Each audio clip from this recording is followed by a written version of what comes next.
Ahoj, ja som Gabriel Trojčák, hlavný inštruktor Tactical Combat Academy. Teraz si ukážeme a predvedieme si techniky, ako my učíme pri základných kurzoch a prvýkrát, keď sa ľudia stretnú s geometrickými tvarmi.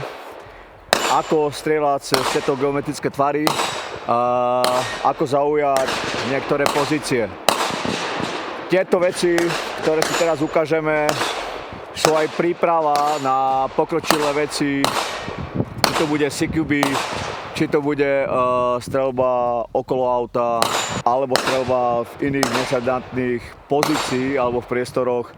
A ako som už povedal na začiatku, je to úplne začiatok a je to proste príprava. No, to znamená, že úplný base. Veľmi často sme dostávali otázky, prečo my, keď vyučujeme tieto veci, neprestrkujeme hlaveň a zbraň cez ten geometrický tvar. Tieto techniky využívame iba keď strieľame alebo vyučujeme ľudí streľbu na veľké vzdialenosti s využitím opory, kde sa to učia aj na umelých prekážkach a potom, aby vedeli aplikovať sa aj na nejaké prírodné prekážky. Ale my chceme hlavne naučiť, aby vedeli sa naučiť prispôsobiť zbraň rôznemu geometrickému tvaru, lebo rozdiel osy hlavne a osy meridiel musia brať v úvahu.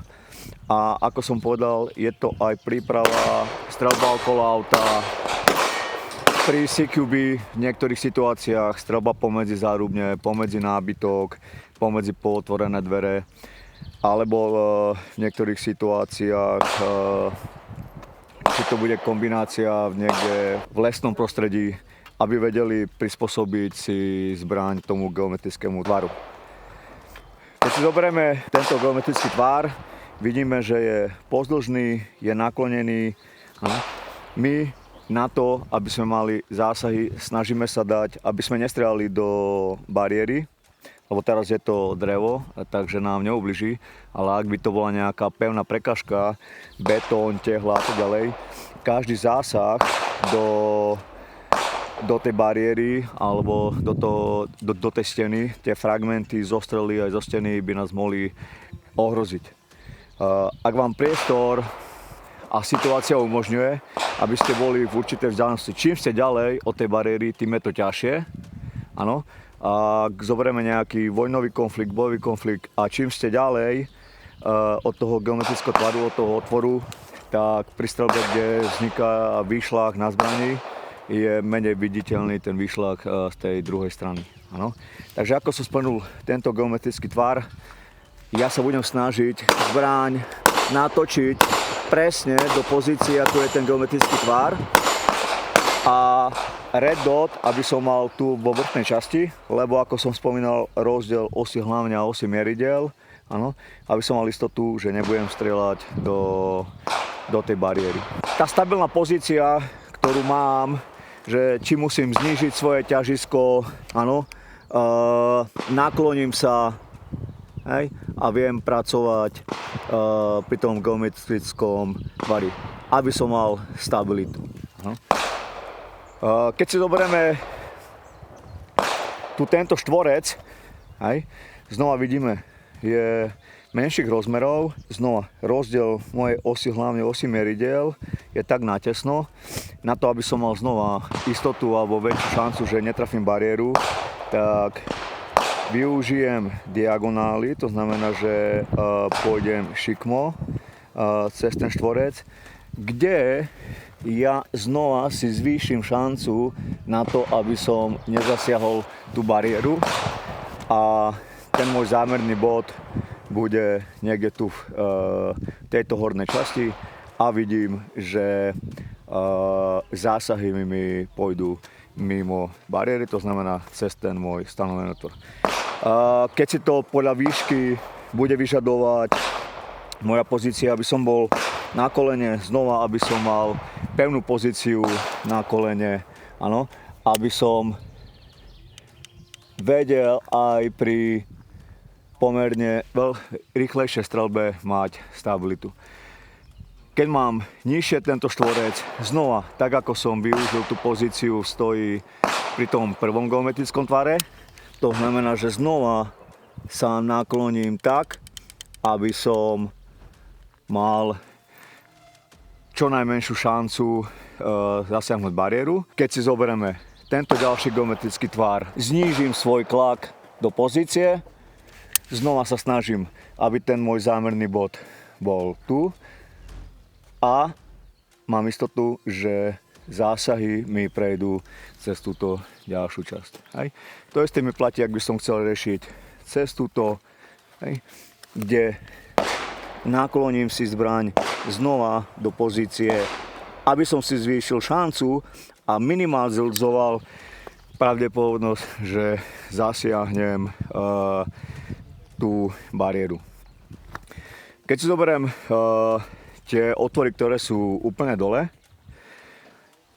jedna z možností je, ak mám dostatočný priestor, že môžem ísť ďalej od tejto bariéry, tak hej, zaklaknem, päta je vzadu, druhá noha mi smeruje k bariére, špička je na zemi.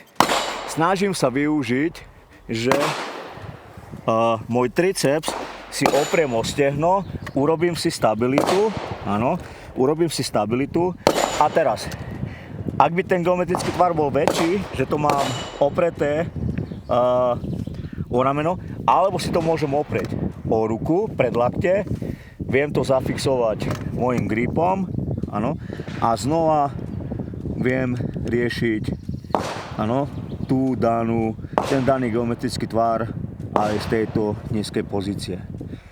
Ak by som nemal toľko priestoru, že nemôže byť tak ďaleko, že budem mať vystretú nohu, môžem byť na obidvoch kolenách, áno, znova využijem to, že triceps si budem stabilizovať o moje stehno alebo o časť kolena.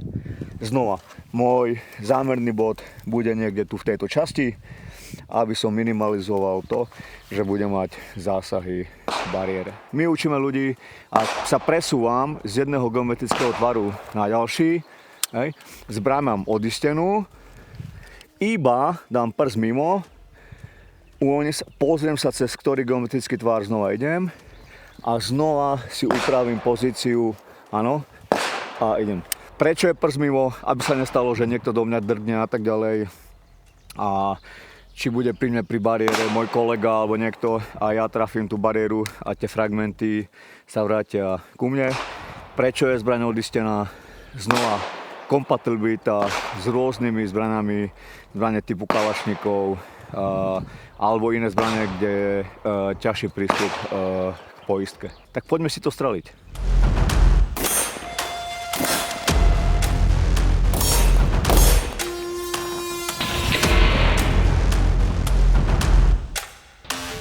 Teraz tu už máme auto, kde si môžeme ukázať niektoré techniky alebo pozície, ktoré sme si skúšali pri tých geometrických tvaroch.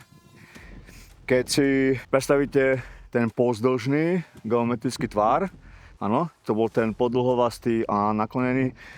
Táto časť auta, znova, tá zbraň je v tejto pozícii, no, musím si dávať znova pozor, aby som minimalizoval, že zasiahnem auto.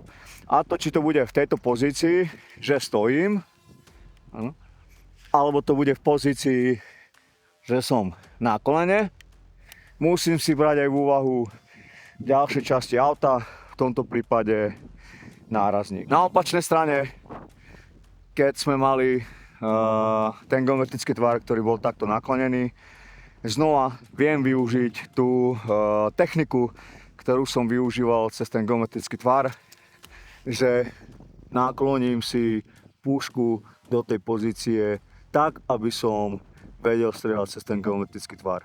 No. Tu, keď mám teraz v tomto momente, že je tu koleso a ukazovali sme si streľbu cez tie spodné geometrické tvary, znova využijem kryt za kolesom, využijem to, že si opriem triceps o stehno, áno, kde mi urobí stabilitu a viem strieľať, áno. Ak by som nemal ten priestor, to znamená, že nemôžem mať vystretú nohu, lebo priestor mi to neumožní. No a som na obidvoch kolenách a viem riešiť. Znova využívam tie pozície, ktoré som si vyskúšal pri tých bariérach s tými geometrickými tvarmi. Hej. Keď si zoberiete, tu mám určitú časť auta, kde to viem riešiť. Či to bude stoj, či to bude koleno, alebo nejaká iná pozícia. Okay? To znamená, že vidíte, že techniky, ktoré som sa naučil pri umelej prekážke, aj v tom minime viem využiť v určitých situáciách streľbe okolo auta. To isté platí aj pri streľbe, ak by ste riešili CQB, ochrana domova, alebo v niektorých iných priestoroch, kde je plno predmetov, nábytok a tak ďalej.